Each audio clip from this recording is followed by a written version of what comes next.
All right, y'all, today we got customer gives dancer herp in Alabama. Man, we back with these crazy TikTok stories. Sometimes it's really like hard to believe that we live and walk on the same earth as some of these people, bro. The level of stupidity that is out there, it's starting not to make no sense. Let's get right into the video and see what it's talking about. I love y'all, appreciate y'all. Make sure you guys tap into the Berto 2 channel. I'm trying to get to 26,000 subscribers over there. The link to that will be in the description. Berto 2, Berto 2, Berto 2. My name is Where you at, Berto? You already know what it is, man. Let's get right into the video. Let's do it. Where you at, Berto? I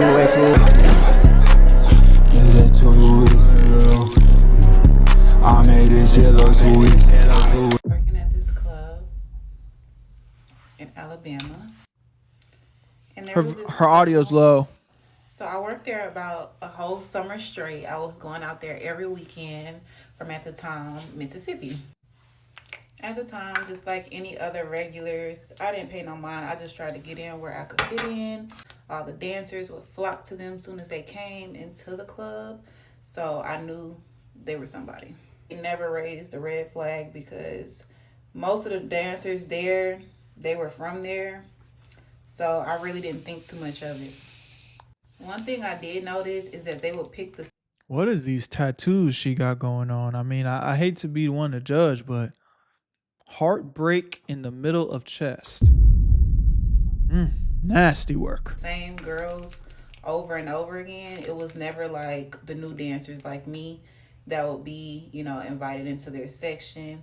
It used to get to me, but I got over it because I started making my own money and my own customers. I had a homegirl that I had put on to this specific club. I already could tell that she was down for anything, if you know what I mean. Shit. So anytime she would get requested to Clapping sound effects. we wouldn't partner up. I would just kind of let her do her own thing. I never really, you know, thought about it too much. I always knew she was good. Hell, we were adults. So there comes this time where I see this really popular rapper at the time. He walks through the door and everybody goes crazy. So I'm already knowing like what time it is. It was already starting to really be a really good night. So I was really trying to get my ducks in a row and start making a plan, because if you know, you know, on a good night, you got to be strategic when it comes to being a dancer, because if not, you'll miss out on the money.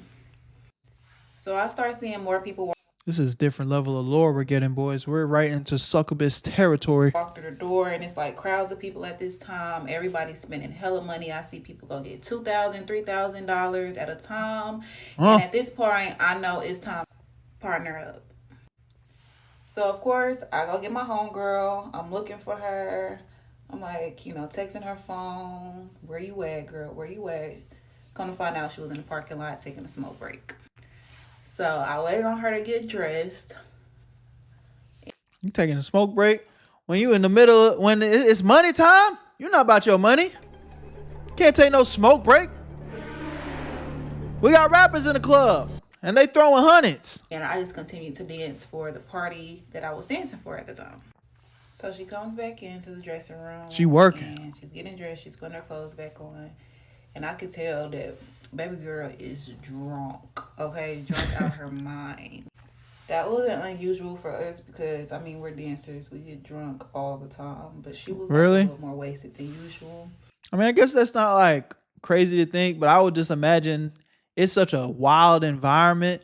I would think that I guess you could look at it both ways. I was going to say to have some edge, you would need some clarity to be sober, but then it's such a crazy environment. You probably would want to take the edge off by not being sober. I see what's going on here. So I saw the chance once I got back on the floor, which is also like, we say the floor, we mean like back into the open area, like the stage, the seats, all that out there. I just kind of left her in the dressing room to kind of get herself together. But I went ahead and went back on the floor. I went back on the floor. My name was called to get on stage. So I got on stage. I did my little 1-2. And I think I made like $300-$400 on my stage set. I mean, you're getting money just to like stand there and swing around the pole. So it was good. It was easy money. Soon after I got off the stage, the DJ tells me, Bro, just random. It's just, don't understand like I respect the hustle. Like, get your money how you get your money, ladies. I'm not mad at you. If some suckers want to throw money at you for dancing, hey, it is what it is. But me personally, I will not be ever throwing any of my hard-earned bucks at cheeks that aren't mine. Just that whole concept, I don't know, bro. Yeah, I'm not with it. To meet him at the DJ booth. DJ booth, he basically tells me that this couple wants to see me in VIP. Now, everywhere VIP is different. VIP was like in the back. Oh. Like VIPs can be anywhere, but this specific one, it was like in the back, ducked off. The back rooms, the trenches of the situation. You couldn't get in, you couldn't get out like without authorization. So it was cool, but it was ghetto. It was ghetto. I go to VIP, I give them my name, where you're supposed to sign in and tell them like, hey, I'm going to VIP or whatever, because you have to be authorized to go through.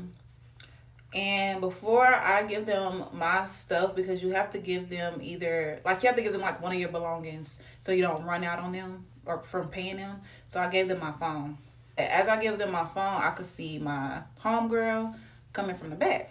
She wants to dance with me for this section. Now, y'all, it was so crazy because I was literally getting like the gut feeling to kind of like be like, nah, I'm okay. Like, you know, you don't have to dance for everybody that invites you to dance for them. So I kind of told my friend, like, girl, what you think? You think they got money? I was trying to deter her from actually wanting to dance, but me asking her more questions made her more anxious to want to dance for them. So always trust your gut. I let her dance for the couple. It's what it is. And you didn't go in? If she needs me, she knows where to find me. Whatever. Plus, interesting. I didn't go in there with like a lot of ones. So I didn't think they were going to really do too much or throw that much money. I do see her come out when she's done doing her 3 songs. 3 songs is the minimum when you're doing VIP. And I saw her after she finished doing those 3 songs. And I saw that she had a little, just a little munyon. But what surprised me was even after she gave the dance, they still wanted me to dance for them. It's like they weren't taking no for an answer at this point. So what did I go do? I went and danced for him. It was only the male. It wasn't even the couple. It was just the husband or boyfriend or whatever. But he was a grown behind man. And sometimes what these men want you to do, they want you to just listen. I used to get paid the most money just to listen to people talk. Men, pastors, teachers, just to talk about their relationships and their problems. I got paid the most just to listen to them people talk. Hood therapy is what I did in this instinct. And you guys, what I was taught through this conversation, mind-blowing. Damn, you just gonna air the nigga business out? This man proceeded to tell me how him and his wife will come to the strip club to fish. At the time, of course, I did not know what fishing was. I had no idea. I kind of just, if I had to guess, I thought it was something similar to like picking up random men at like a bar. You know what I'm saying? Like, I thought that's what fishing was. But no.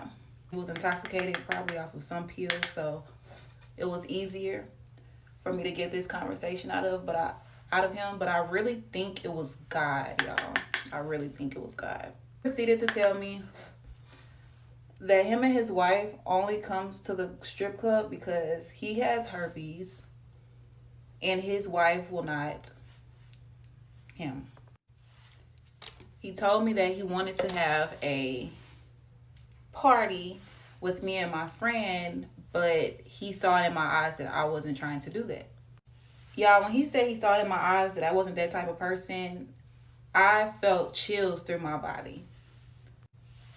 All I could think about, you guys, was the fact that my friend had just danced for them right before me. I don't even think he knew what he had just told me. Like, I don't even think he was aware. That's evil as fuck, bro. That is so evil. And it's like the only reason she got this information out of him because he was probably just fried out of his fucking brain. Bro, that is evil.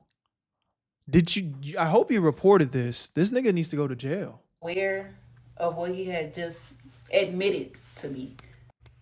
I proceeded to act like everything was still cool after he told me that, because I mean, you just come into the strip club for entertainment, right?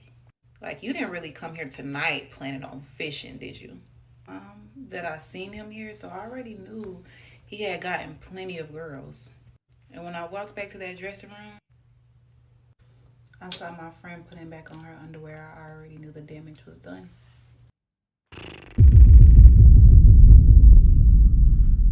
Crazy. No. That's genuinely fried. That nigga need to go to jail. And I ain't gonna lie. I mean, I guess she didn't disclose whether she did or didn't do it. But one, she should have told her friend. But two, she should have reported that nigga, bro. But you know how people be. They don't want to talk to the police for nothing. I want to read some of these comments. Damn, did you tell her? Make this a series. I'm invested. This is what I mean by scripper stories. I love the Strictly Stage Club. That's 90% of the money. 300. All right, now they just talking stripper talk. So is there a part 2? Let me check, because somebody said they want another part and they're invested. Nah, it doesn't look like there's a part 2. Word, man. That's crazy. Y'all let me know how y'all would have handled that situation. I mean, it's on some snitch shit, but at the end of the day, I'm a civilian, gang. I hear some shit like that. It's like, yo, you're an evil person. You need to go to jail, sir. He needs to be reported to the authorities. You know what I'm saying? And I hope at the very least she told her friend or her coworker, because that's so fried. I love y'all. Appreciate y'all. My name is Berto. Y'all already know what it is, man. I'm going to keep bringing y'all these bangers. Make sure you guys subscribe to Berto too. If you also want more bangers, more uploads, you don't get tired of the Where You At family content. And yeah, that's the only answer. So click the link in the description. Subscribe to Berto 2. Make sure you subscribe to Berto 1. If you're not, I'm going to come and beat you up in front of your mama. You dig? I'm gone. Where you at, Berto?